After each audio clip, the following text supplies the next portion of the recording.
Hey everybody, welcome back to the Starved Rock Murders. I am your host, Andy Hale.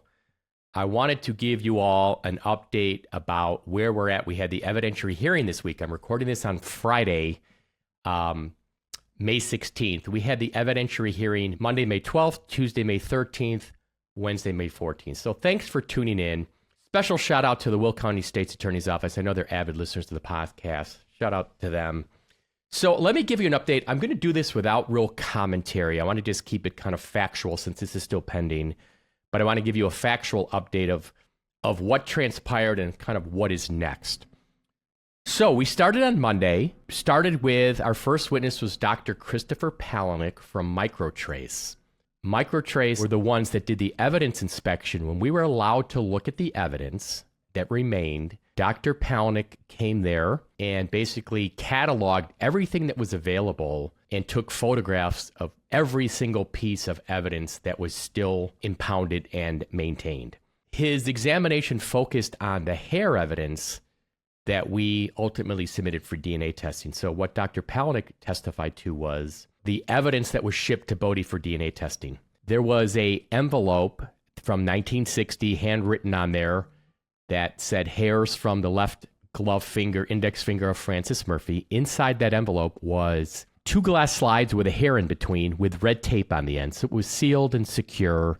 The hair wasn't going to get loose. You could pass that slide around and there'd be no contamination. There were also 3 other slides. They were in slide boxes, perfectly maintained, slides in glass slide boxes, all with the exhibit number 5 on them, which was the exhibit number given to the hair found on Mrs. Murphy's glove. And each of those slides had some hair fragments. All those slides were sent to Bodie Technology for further analysis. So Chris Palahniuk, Skip is his dad, talked about the evidence, the condition it was in, the labeling of the evidence, how a hair can't be contaminated. These hairs were in glass slides and mounted. Even if a hair was loose and you passed it around a room, what Dr. Palahniuk testified to is before any DNA analysis on a hair, the hair is washed, so the hair is clean. It removes any foreign substance or DNA from it, so it wouldn't be affected. But I thought it was pretty compelling evidence that he presented about the way the slides looked. He then passed the torch to Najee Bradley from Bodie. So basically, Dr. Palahniuk was present at the LaSalle County Sheriff's Office when those hairs, those slides, were sent to Bodie Technology for further assessment. So Najee Bradley testified about the hair contained in the 2 glass slides with the red tape on the end. She said she assesses those hairs for the growth phase, the color, the texture, the length, any root material. And what she noted about that hair was, as the growth phase, it was an anagen hair. And what she explained was anagen means actively growing. That hair was in the actively growing phase. There's 3 phases. There's 2 other phases. I'll probably forget the names. One means that the hair is in a transitional phase. The last category means the hair is basically like not growing, ready to fall out. This hair, the anagen hair, was in the actively growing phase. And what she said is those hairs typically only come out involuntarily. And that's important because our theory is the hair got on Mrs. Murphy's glove during a struggle from the person she was struggling with. So that hair is from somebody involved in the crime. She also said the hair had a root on it. She had wonderful photographs she brought with her displaying the root on the hair. And then she talked about how how there's follicular material around a root. So let's say you pulled out an eyebrow with the tweezers. You'll see like a little bulb maybe of the root, and then there'll be like a little white material around it. That's the follicular material, cell material. And she assesses hairs on a scale of 1 to 4, 4 being the most follicular material. This hair she categorized as 4+. So there was a lot of follicular material on it. She noted it was a brown hair, it was straight. So all that she testified to was consistent with the hair coming out involuntarily. Then we called Keely Coleman, who worked at Bodie at the time, who took that same hair. It went on for further analysis, and they did DNA testing on it. She explained the DNA process, how it works, how they conduct it, and she concluded that this was a DNA profile of a male, not Chester Weger, that hair. And then we called one more witness on Monday, Dr. David Fowler, forensic pathologist expert. And he first walked through by reading the autopsy, explaining just the devastating injuries these three women sustained. I think most people about the Starved Rock murders, when they hear the women were beaten to death, I don't think people really realize the extent of the brutality and the violence inflicted on all three of these women. I mean, all of them had their skulls fractured. He talked about how the skull serves a very important function. It's a helmet for our brain. It's very hard to break. It's an incredible helmet for our brain, and it takes a lot of force to fracture a skull. And Dr. Fowler said it would take a heavy object swung with force. And he noted from the autopsy the women had a couple distinctive type of injuries, some with a rounded edge, some with a pointed edge.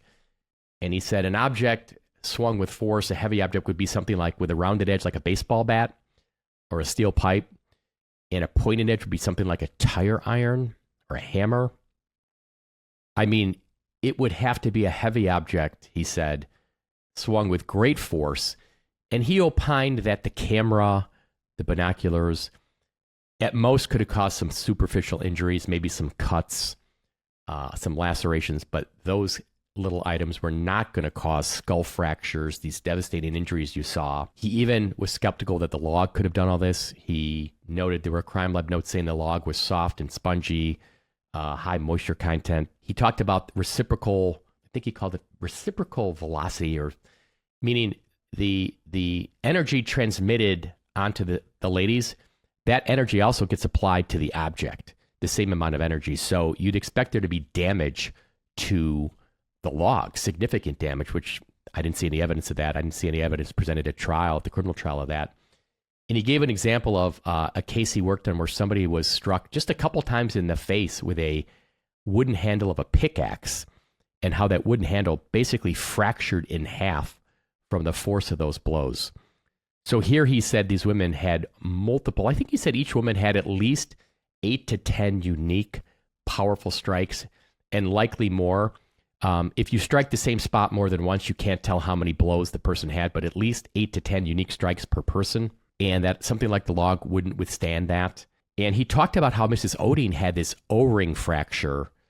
And he said you commonly don't see that. You see it in things like motorcycle accidents where somebody gets ejected from a motorcycle, then their head hits the ground, and then their whole body, the force keeps moving forward. And he called it an O-ring fracture because her head was loose on her neck. And it was really powerful to hear him talk about the nature of these injuries. He also talked about Mrs. Murphy's missing fingertip. He thought it was odd that the word used was missing. The autopsy noted it was post-mortem. So he said that was something you can tell as a forensic pathologist because of the lack of blood. He said if, for instance, an animal would have chewed it off, it would have been very obvious. You'd have seen bite marks and teeth marks. There was no notation of that. He just noted that the fingertip was missing. There was no explanation for it. He also talked about how the head just bleeds profusely, and it would have been very bloody. And then when you strike something that's bloody, that creates more blood and more kind of blood splatter every time you strike something like that. And so he wrapped up, Dr. Fowler wrapped up our Monday. Those four witnesses are who we presented on Monday. It was our forensic day. Tuesday moved into some of our lay witnesses. We started off with Marcia Minot, who was the daughter of the telephone operator Lois Lensek. She's in her 70s now. I thought she gave some very heartfelt testimony about her mother, who was a telephone operator, took her job very seriously, was very dedicated, rose to be president of the union of the telephone operators. It gave a little background and context of, would this be the kind of person that accurately reported a conversation she overheard? So she gave some kind of background about her mother. Then we called Randy Reynolds. Randy Reynolds was the guy whose wife, at the time, had worked at the LaSalle County Sheriff's Office. And I think in 1982, he said, he went to a retirement party with his wife for Bill Dummett. Bill Dummett, as you recall, is the guy we've been claiming coursed the confession from Chester. And Mr. Reynolds said he was at one point in a small group of people. Bill Dummett was one of them. Somebody asked him about the Starved Rock murders, and he said, yeah, like in an arrogant way. He said in an arrogant kind of boastful way, yeah, I thought Chester was innocent, but I got him to confess. And he told that story very powerfully. I thought it was dramatic. I mean, I actually got a little choked up hearing that. I thought it was powerful. And he said he couldn't believe what he heard. He mentioned to his wife on the way home, like, what the hell was that all about? Why would he say that? It was short but powerful testimony. Then we called James Woods. James Woods was a man whose father later in life became good friends with Wayne Hess, who was Dummett's partner. And James Woods also gave very authentic, heartfelt testimony. Talked about how Wayne Hess, when he was retired, would ride around the milk truck with his dad and do the rounds, and these guys would kind of shoot the breeze. Talked about how one day Wayne Hess had a heart attack. His dad took the milk truck, rushed to the hospital, and Wayne Hess felt like he saved his life. But then the main part, James Woods said there was one time, and he was a young boy at the time, like 13 years old, but he distinctly remembers this because he had talked about the Starved Rock murders with his family. He was familiar with the Starved Rock murders from growing up in that area, having read the book. And his dad one day came home from work and told his mom, yeah, Wayne said what we did to that kid wasn't right, Really, it just wasn't right. And he felt bad and regret about it. And Mr. Woods explained in a heartfelt way his dad's reaction, his reaction. He just couldn't believe it, having heard it. I thought that was pretty emotional testimony, too. And then we wrapped up Tuesday with Roy Tyson, who gave lengthy testimony about how growing up he was good friends with Bobby Rona, got to meet the Rona family, met Bobby's dad, Smokey. And then as Roy got older into his 20s, Roy started working at various bars in the area and became closer friends with Smokey, who was much older, was kind of a bodyguard for Smokey, and told the story, and I'm summarizing very shortly, how one day he went over to Smokey's house and Smokey proceeded to tell him how he had been contacted by somebody from Chicago to essentially plan and organize the murders of these three women at the Starved Rock State Park. That some guys came down from Chicago mafia guys, but Smokey was the local kind of guy, the local boots on the ground to organize how that was going to go down. And he recounted, I thought, pretty powerfully how everything Smokey had told him about how all that went, and told him the story, how the women were killed and guys from the Chicago Mafia came down to do it. And that was Tuesday. Okay, so one more day. Let's continue. Then on Wednesday, we started out and we called Colby, I'm not sure how to pronounce the last name, Lasyone is how you spell his last name, from Othram. Colby testified to how he took that hair from Bodie, got a DNA extract. He got a DNA extract from Bodie Technology from that same hair.